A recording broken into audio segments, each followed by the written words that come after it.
Hello, folks. It's Saturday, and I'm here because I have stuff on my mind to share.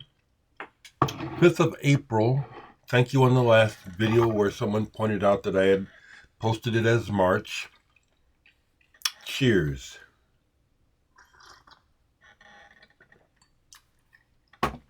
So I'm aware that I'm going through a slight patch of depression, and overall I would think of my depression as seasonal, but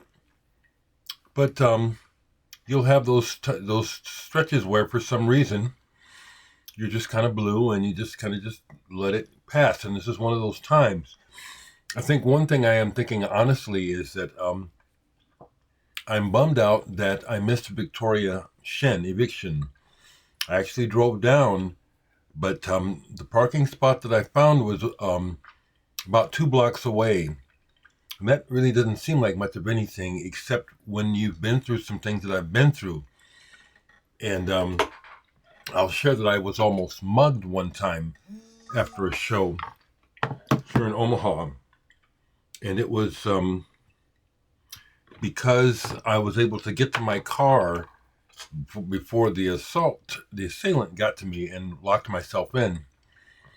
I don't mess around at night, okay? So, but I saw some pictures today online from where Victoria was hanging out with my friend Jen, Maria, and the other lady. And I missed out on that. And I did want to hang. So, just sharing that moment. Hope she stays in touch. But besides that, I got some stuff in the mail, and one of the items I haven't listened to yet, so I can't even speak on it. I'll show it first. People, thank you for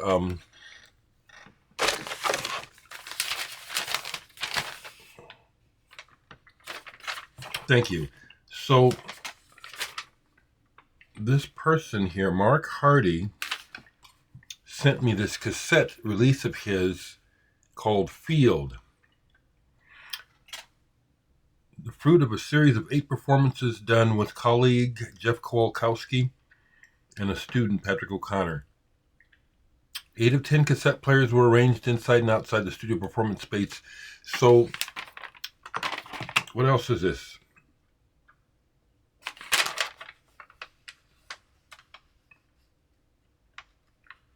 Each cassette is uniquely packaged with handmade paper with shells in different colors. So this is a unique piece of art here. I love stuff like this, honestly. I really do. Yeah, I can see here where this is handmade paper. Have you ever made paper? I did once in an art class. So I'll get to this today, hopefully today. I put the cassette player out in the living room, so I'll have to listen to it out there. But I got this yesterday. Trish, thank you. She wrote that she thought it was time to send me some mixes, so she did. I haven't played them yet, but Trish, you're so kind, and I'm sending you something in return. How's that? I'm sending you some music in return. The other thing that I got, and it's still in the other room because I'm listening to it, is the new. Why did I do that?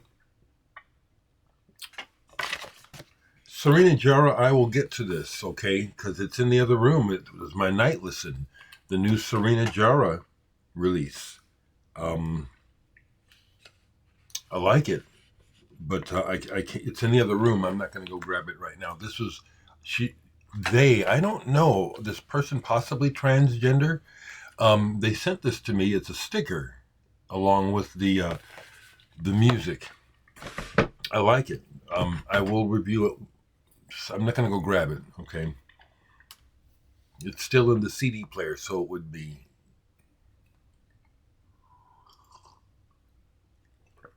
So I got on this morning partially because doing this is enjoyable for me.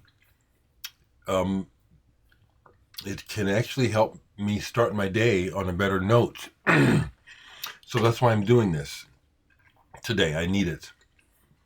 I'm really sorry I missed eviction. I just texted her and apologized about, not trying harder. But I've been through it, and I've also, besides what I told you about the near assault, I've also had confrontations down in the old market with racists.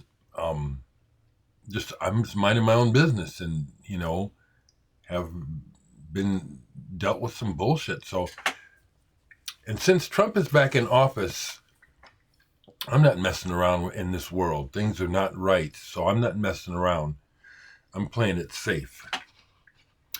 So, besides that, what I have to share is that yesterday I did go down to Grapefruit Records primarily to check out the system for next week. I play there next Friday. And Simon was back he was on tour in New Zealand and Australia. So he's back. So I got to visit with Simon while checking out the setup and looking forward to playing. But of course, I did some browsing, and unlike Homer's, I can go to Homer's and leave empty-handed. Sometimes there just won't be anything. That's not the case with Grapefruit, and I always have to stop because, again, I'm pinching my pennies, and part of why I'm pinching my pennies, besides trying to save money for the house, is looking at what's happening with the administration we have right now. I could lose my Social Security, and I'd be in a world of hurt if I have to try to find a job. So I'm just hanging on to every penny right now. So anyway, I bought a couple records. I could have bought a lot more. Man, Grapefruit is the place. I bought a couple, okay? So I want to show them to you.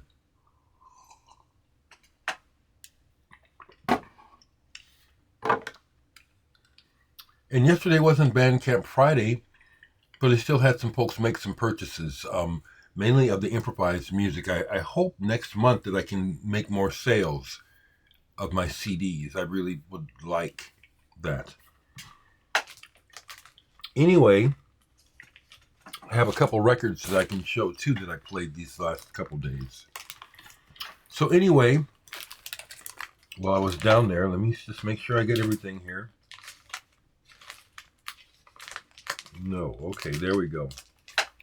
So while I looked mainly in the used section, I looked at the new. There was nothing calling my name in the news section. But in the used, there were some gems.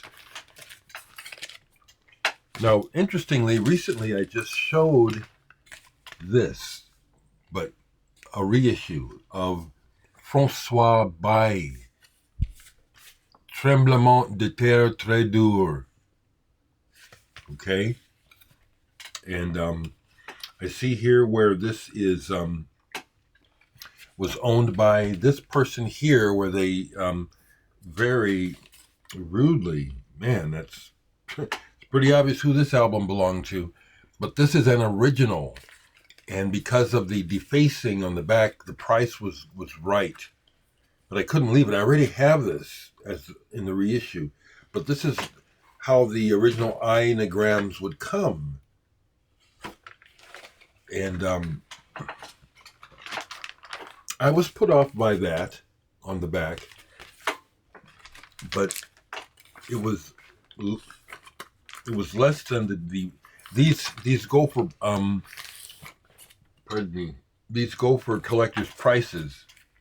You can't find these cheaply, so I was surprised when I saw, and then that's why. But I can live with that.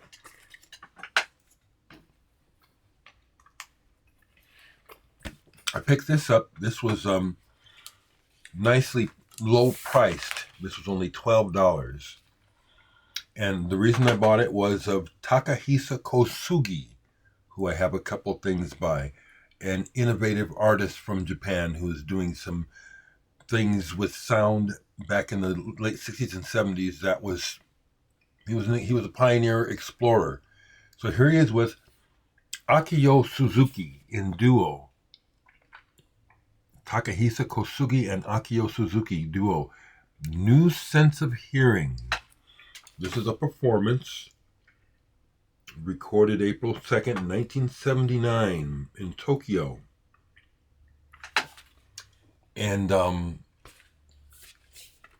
there's actually a similarity in spirit to the Dereck Bayle Jamie Muir record. It doesn't sound like that. But what you hear here is a performance. And so there's an ambience to it. It's like you're in the room. This is a really good recording. And they're playing heavily with sound and feelings. There's murmuring and humming as well as the movement of objects. I'm not even sure exactly what they're using to make these sounds. But what's cool about stuff like this is when people who are really into it bring you into their world through their actions, what they're doing.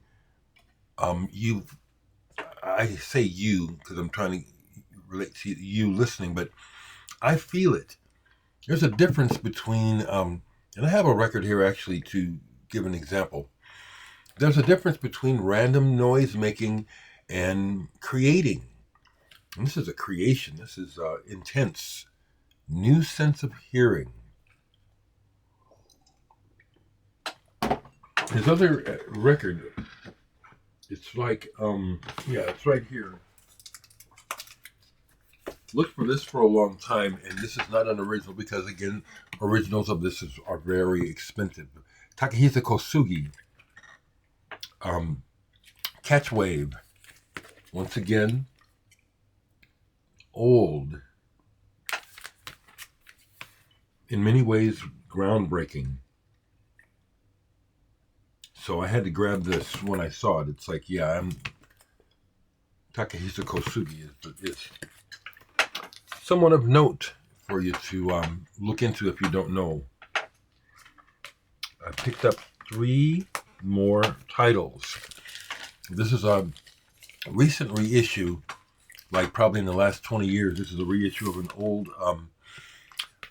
pop psych album from the late 60s. Food. Forever is a Dream. And that cover, which is just, this is really rather good.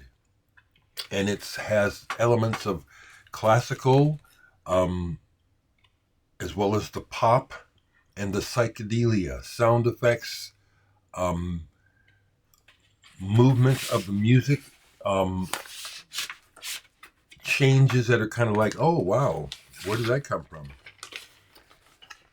The lyrics are, again, just show me why I forever have not been a lyrics person regarding songs.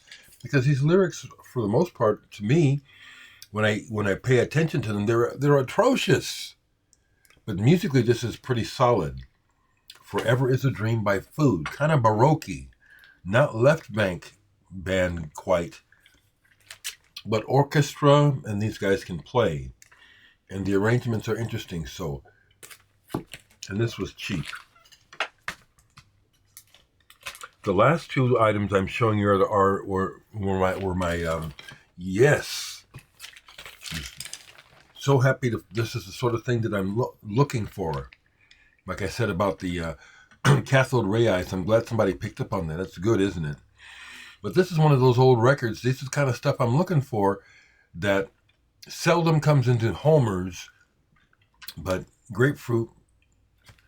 John Stevens, the John Stevens Dance Orchestra, the drummer, British drummer. The John Stevens Dance Orchestra, and this is good. Interesting that John Stevens as a drummer, his technique is not That's varied. He does a couple things that he repeats a lot, and yet at the same time, then he'll do these free things where it's like, wow, that's really good. So it's like interesting about the drummer. This is very good. Kind of oh, I almost forgot. There's one more, okay? Because I had to glue it together. Almost forgot. 2 more records. The B side of this is a sidelong improvisation. Well, actually, it's written, but you can tell there's a lot of jamming. Inspired by Alan Holdsworth, who we made an album with, and I have.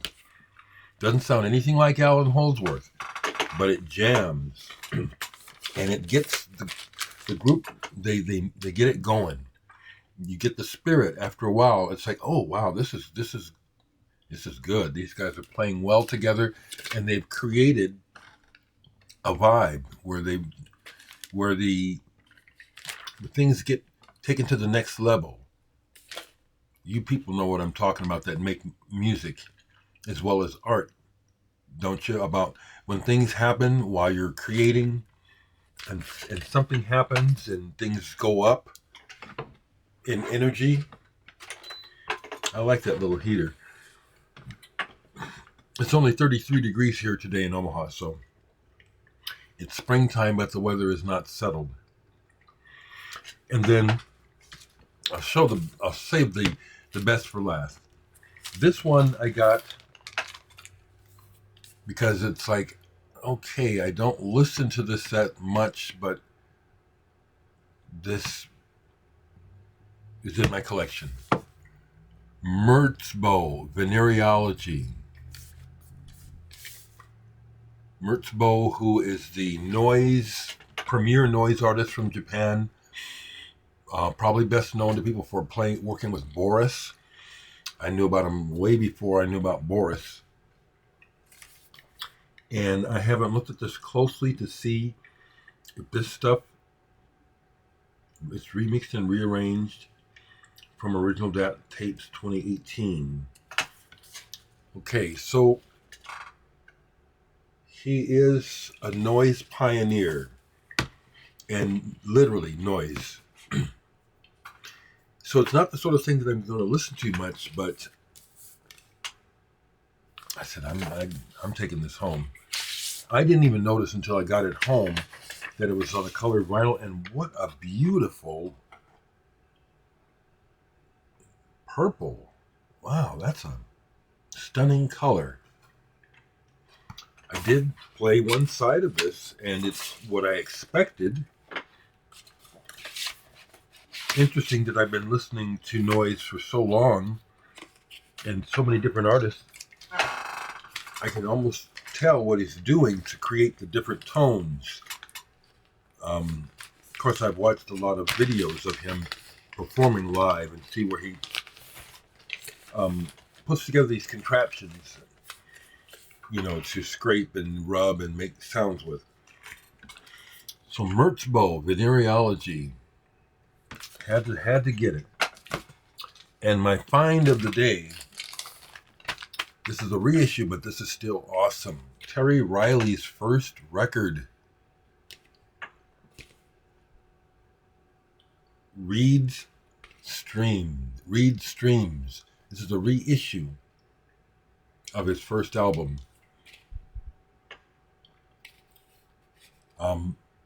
Recorded, I believe, in 1966 in New York. Recorded in his apartment.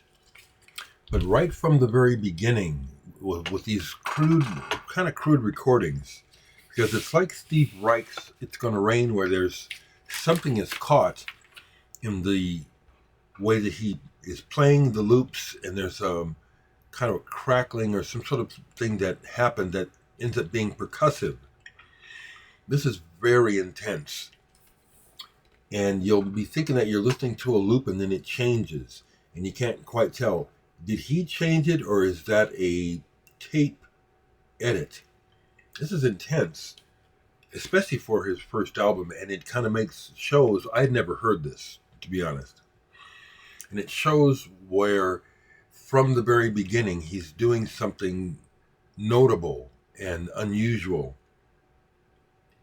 Okay, so it says here, Dorian Reeds is also a live direct recording, but includes the use of tape recorders as an extension of live performance.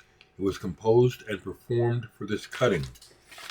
So this was a real happy mass art is the label.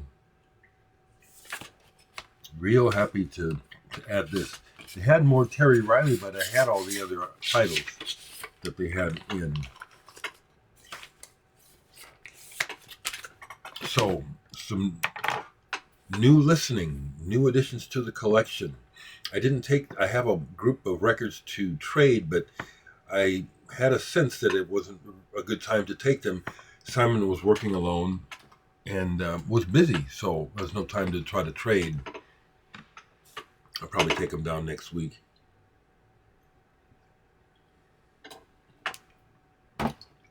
So yeah, doing the video has improved my morning mood.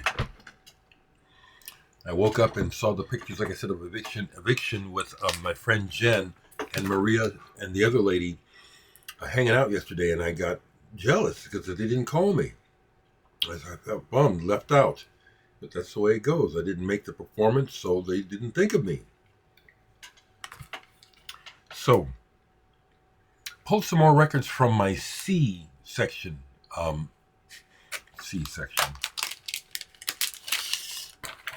This was sent to me by the artist.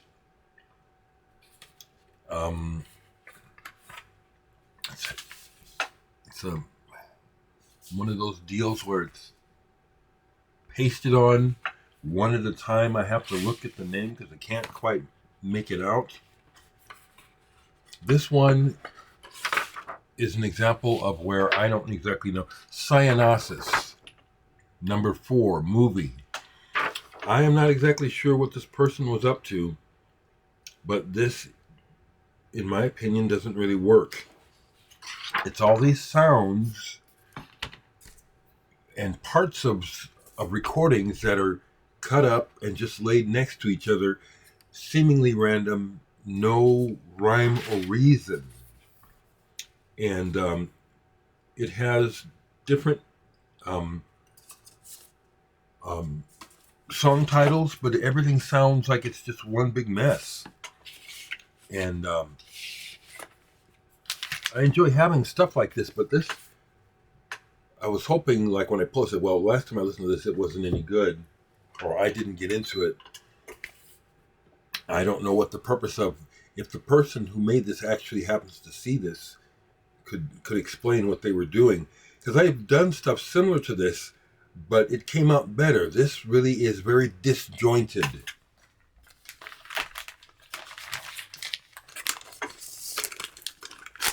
One of the things that happens with improvisation or sound work is that depending on the piece, there will be some sort of cohesion that emerges from what is being presented, or a rhythm or a flow will be established that you can hook into.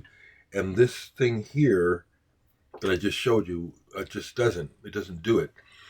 So if someone has an insight as to what that was about that they could share, I'm all ears. This is a 12-inch single that I just really like this. I'm not a huge Skinny Puppy fan, but I like some of the stuff that those guys have done, and this is one of them, Cyberaktif, Temper. It's 3 songs. I just think this is really good. It stomps, but it also has I'll show the back when it was all the rage to use samples, especially samples that are kind of scary or unsettling.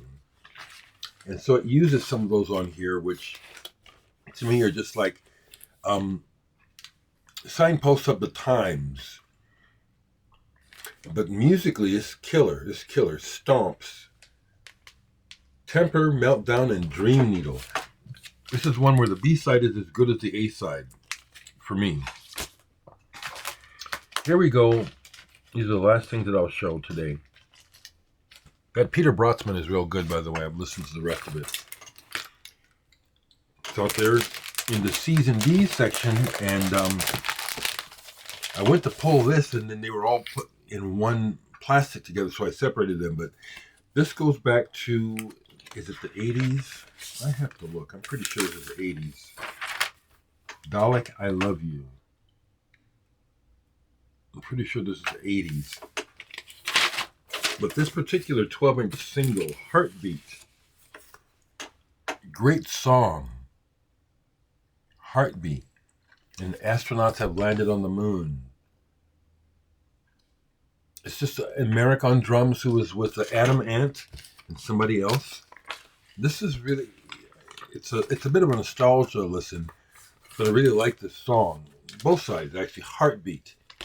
Now, as a result, I picked up more of their singles back when you could just find them.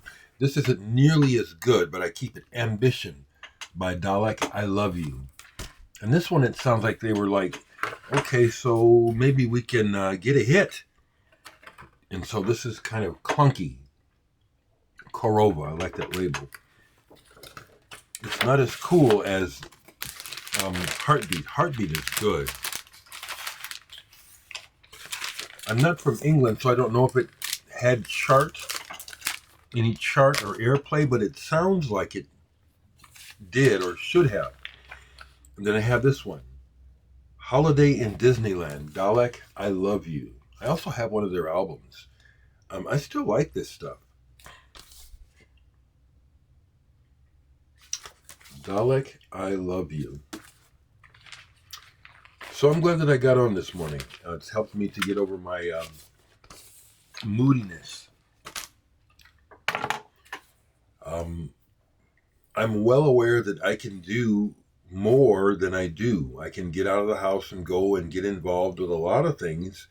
And a lot of times I choose not to. So I'm glad I was able to just work my way through that funk, which was kind of like, well, she didn't call me and they went out to lunch. Well, it was a girl's date, So there you go. All right, people, it's 27 minutes. Let's have a good weekend.